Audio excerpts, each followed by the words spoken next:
Ahoy hoy gang, if this is your first time with us, welcome, and if you're joining us from our previous video, hey, we love to see it, and I hope you're doing well. It's time for the top 5 of Season 17, the first post-COVID season and rife with good quality daddage. So, what were my top 5 episodes of one of the greatest seasons of American Dad yet? There's only one way to find out, so it's time to lean into the top 5 episodes of Season 17! Number 5, Jambalaya. I cannot tell you how enchanting Jambalaya is to me. It is such a fun Francine and Roger episode and a delightful, an absolutely delightful Klaus and Steve B-story. Like, Klaus calls back to when Steve and Roger wrote scripts for softcore, and it's like, how? How is it sometimes canonical and sometimes non-canonical? It's non-canonical. You know, it's just, you blame it on the multiverse. You go, it's the multiverse of American Dad. Don't worry about it. Different timeline, different things happen. It's like, that's fine. It's a great way to get Steve involved in Klaus's children's book. He's trying to get to John Cena, of all people, which I will say that is the one thing I don't like about this episode is they didn't actually get John Cena. I don't know. I feel like he would have come on for it. That would have been fun if they actually got him. But Julius the alligator is delightful. We all love Julius. Julius is great. And on top of that, we also just have a really weird and out there story with Stan and Haley basically just stalking someone that they follow on Instagram. And again, it's a very simple idea with an exotic twist, being that they're stalking someone. And it's fun. Jambalaya is just a good return to form for American Dad. Season 17 was a season I was very tentative with because I was so afraid it was going to be worse than Season 16 and we were never going to make it back to the highs that were like Season 14, 15. And instead, honestly, all of Season 17 is pretty solid.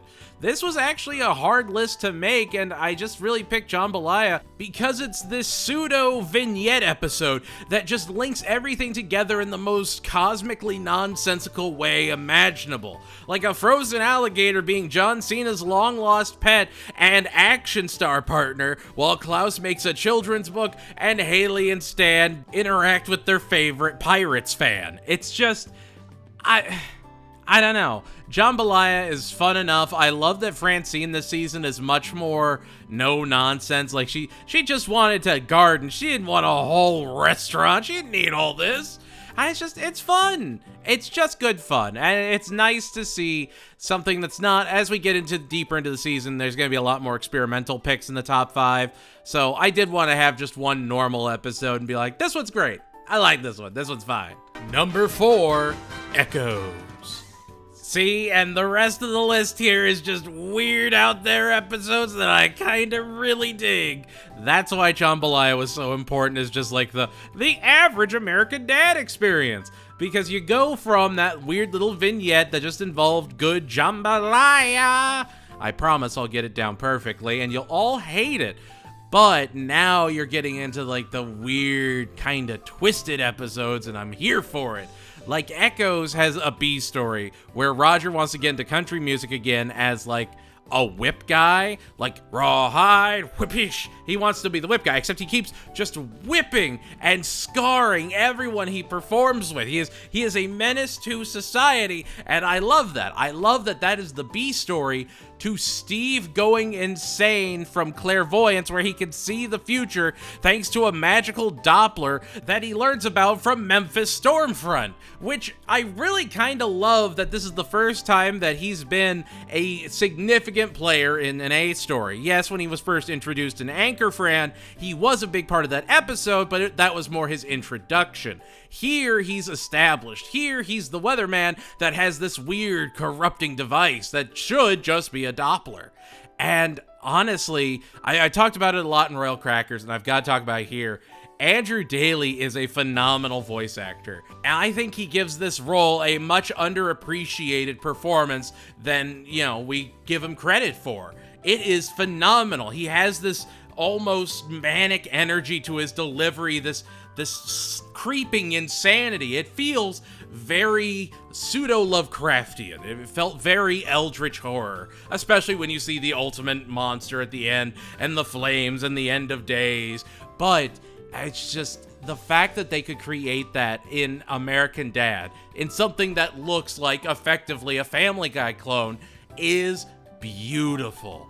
And I really, really appreciate all the dark turns that Echoes takes. I appreciate how far the performances go. I mean, Scott Grimes and Andrew Daly knock it out of the park this episode. I mean, also, my favorite show's making a Mazinger Z reference on a poster. I gotta talk about it. Like, that's just good TV right there.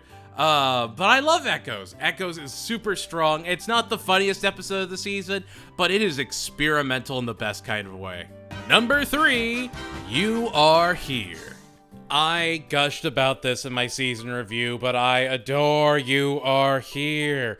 I love good, hokey 80s slasher movies like Chopping Mall, Killer Workout, you know, stuff like that that's very, very tongue-in-cheek, very aware of what it's doing. And I love that You Are Here is both a combination of those kind of like almost kitschy themes and this sort of really cool, vivid, midsummer, daytime horror element.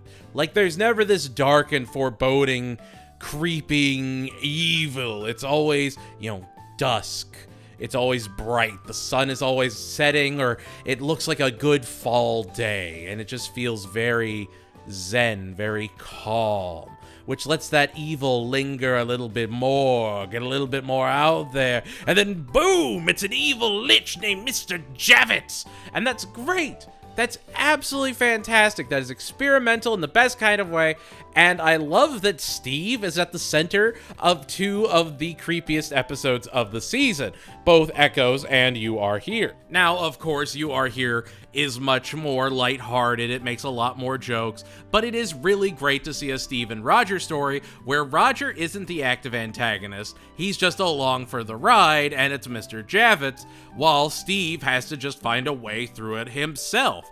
Again, American Dad has gotten to a point where it's okay if Stan is a small part of a B story about a fish stick food truck with the rest of the family. It's okay to not make it constantly Stan focused, and as we'll see even in the next episode on the list, that's kind of an amazing thing to see.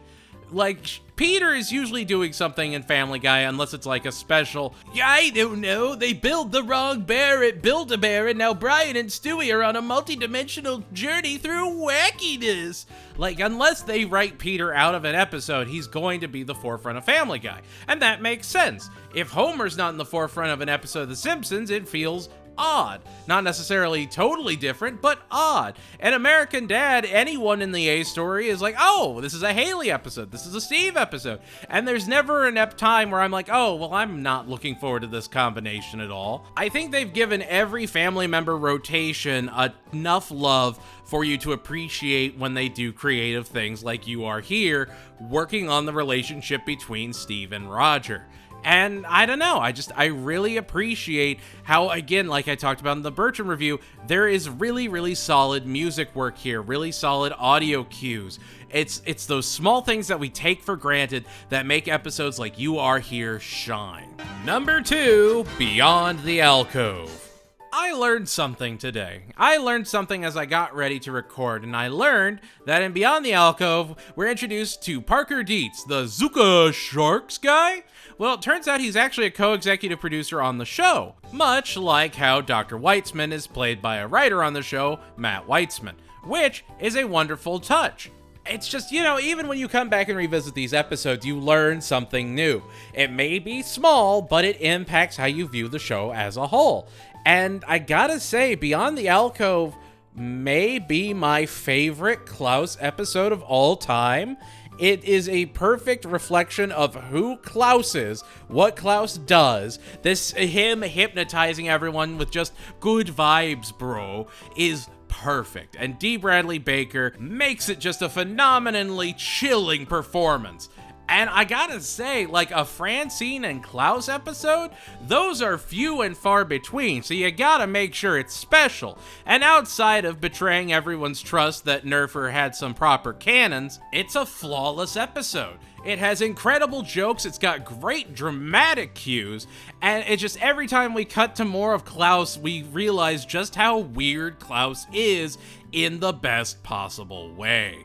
I don't know, I really appreciate just how normally creepy they make him. Like his Klaus of cards, that's great. That's so great. It was my birthday and I was able to extend my warranty on my car. Yes, perfect. I love that he has a podcast like that. I love that that is his character. And it's the fact that no one can believe that Klaus can be a better person without using mass hypnotism. That makes it that much better. It's just, Beyond the Alcove questions your ideas of what American Dad is and should be, and it's a season 17 episode. That's the most wild part. It starts throwing in, Body Snatchers, They Live, all these classic, like, sci-fi invasion movies just for, Klaus. Just for the family goldfish. And I have talked about it a lot, but it just goes to show what masterful writing there is to provide that for these characters. Beyond the Alcove is a very well-earned number 2 spot.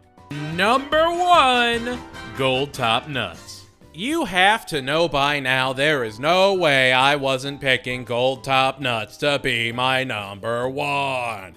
I love the episode. It is one of the best American Dad episodes, and I am so thrilled to see it be a part of every bit of American Dad discourse, where if anyone's having a bad time, they go, you know what, big dog, I'm gonna leave the best nuts out for you. I hope things get better, and I want you to know you're loved. And any episode that carries that kind of message is a good episode in my book.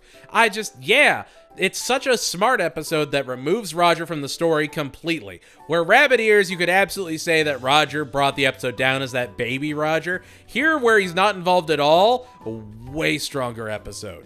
I would actually put Gold Top Nuts over Rabbit Ears in my book.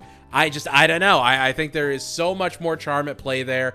I think it's way more creative with it does return to normal, but the entire family feels like they have evolved, like they have hit a point, they realize they need to grow as people, and they embrace each other on a deeper level, having experienced the magnetic island. It's just, there is so much quiet beauty to the message of Gold Top Nuts, to the family wanting to go back to how simple the island is, to the family just attributing all of these very basic ideas to a commercial. And it's something that no other show can really do effectively. Gold Top Nuts is an episode that shows that American Dad is, was, and forever shall be one of the best written animated comedies of all time, bar none, no questions asked, because they're willing to take that time to not tell you any jokes, to not force any jokes down your throat and click the laugh button. No, they want you to grow as a person. They want you to watch this and appreciate something on a deeper level. It didn't need to air on some Monday at 10:30 on TBS, followed by a new episode of The Big Bang Theory on rotation. It didn't need any of that, and yet it stands out compared to anything else TBS has ever put out, except for like Final Space, but that was a whole separate thing. Gold Top Nuts transcends the idea of animated comedy and just becomes one of the greatest animated works ever made. And if you think that's me, diving too deep into it, fine. That's your opinion and you're allowed to have it. But I genuinely believe if you sit down and you sit through Gold Top Nuts, you will see that it is just as special as I'm pitching it. Don't come into it with any prejudice. Don't come into it with any expectation. Just sit down, turn your brain off, and watch it like you would normally just watch TV and get blown away by something truly spectacular. And there we have it, gang. That was season 17. Yeah, honestly, between the alcove and Gold Top Nuts, it is just another super experimental in all the best kind of ways season of American Dad. And make sure to check out the season 17 review available right now. And if you like what you saw, make sure to like, comment, share, and subscribe. What were your top 5 episodes of season 17? Let me know in the comments below. And if you want to support the channel, make sure to check out our patron and membership programs, $2 a month, and you can even get yourself on this wonderful list. Ooh. Yeah, no, season 17 was just, there is so many great things to appreciate in it, and it's honestly such a breath of fresh air going from season 16 into 17 and seeing episodes like Echoes, like You Are Here, where you can really see how creative they still are after, you know, almost 400 episodes at this point. I don't know what the future of American Dad is, but I'm so glad it's been around this long to still give us such amazing episodes. Anyway, that's gonna do it for us here. Thank you all so much for watching. Remember, stay strong, stay you, keep fighting that good fight, and know that I'll always believe in you. I'll see you all next time as we go through Season 18! Goodbye, everyone.